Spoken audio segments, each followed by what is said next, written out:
Hey everyone, please excuse my scratchy throat tonight. I've been battling a virus for a week and my throat is pretty sore. But anyways, let's move on.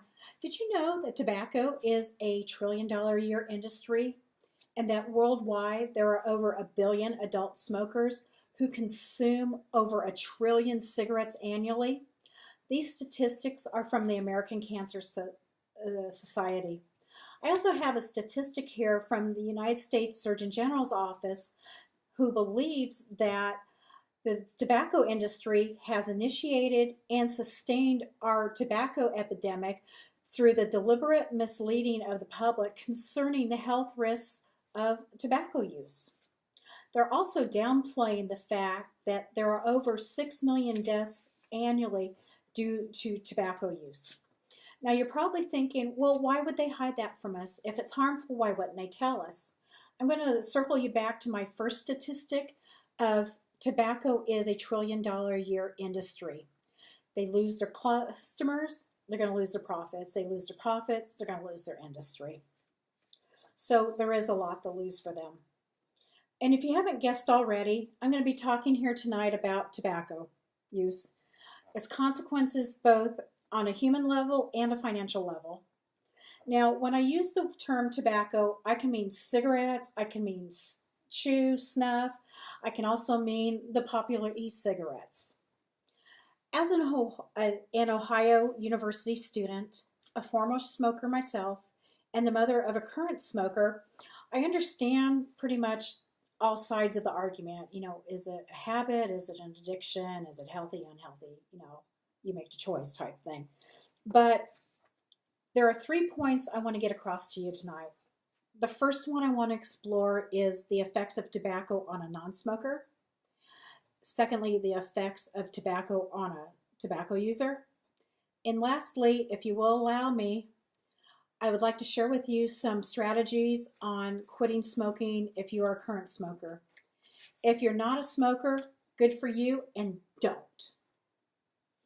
But before we get going, I want to put out a disclaimer. There's no way I can cover everything associated with this in a 6 to 7 minute speech. I am only going to hit some highlights here. Let's first start with the effects of tobacco on a non-smoker. According to the American Cancer Society, there's no safe level of secondhand smoke. That's just it. And World Health Organization has found that in secondhand smoke, there are over 4,000 chemicals, 250 of them are harmful, and 50 or so more are carcinogenic or cause cancer. So every time a smoker exhales smoke, they're putting those chemicals out into the air. And did you know that some of the most innocent non-smokers are affected by secondhand smoke? According to the Centers for Disease Control and Prevention, infants who are exposed to secondhand smoke are at a higher risk for dying of sudden infant death syndrome or SIDS than their counterparts who are not exposed to secondhand smoke. It appears that chemicals in secondhand smoke affects the way that the infant brain regulates breathing.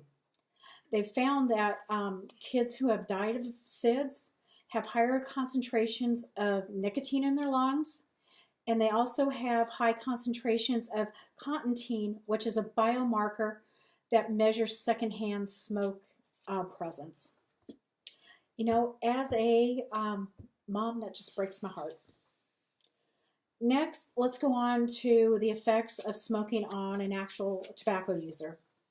The Surgeon General's report has been the mother of all risk reports for the past 50 plus years. And according to this publication, nearly 1 in every 6 Americans, or 40 million Americans, smoke cigarettes.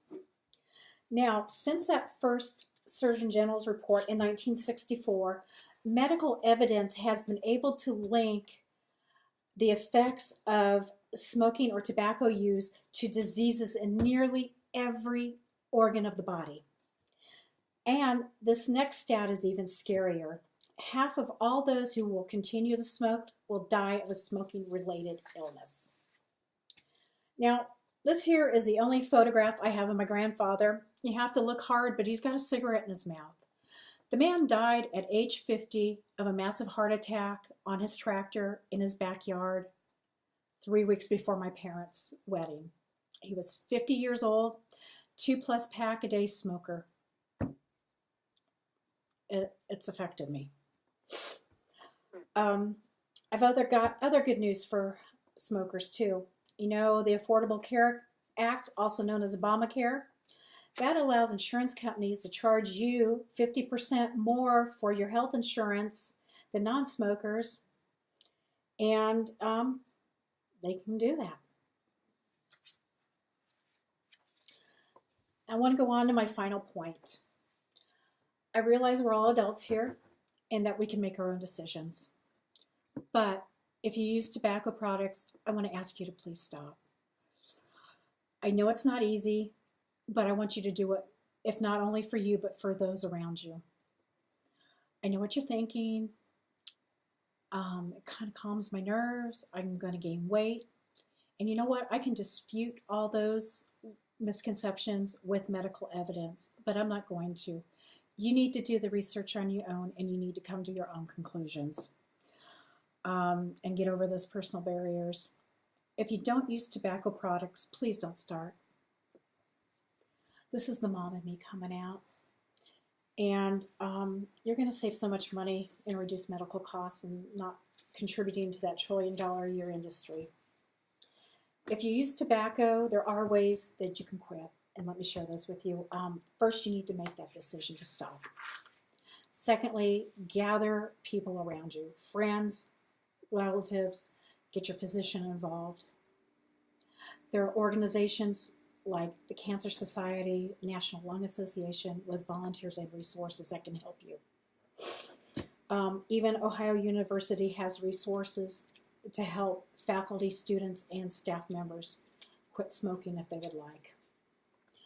I've lectured enough tonight, and as you can tell, the topic is pretty close to me. I've talked about financial aspects of tobacco use. I've talked about the human aspects, especially son infant death syndrome. I've shared with you my own personal experiences, and I've also given you some strategies should you take anything I've said today to heart. My true hope is that you make an informed decision and a thoughtful decision on what I've presented today. If you're a current user, please seek out a cessation program. If you're not, your mom thanks you, I thank you, and your wallet thanks you.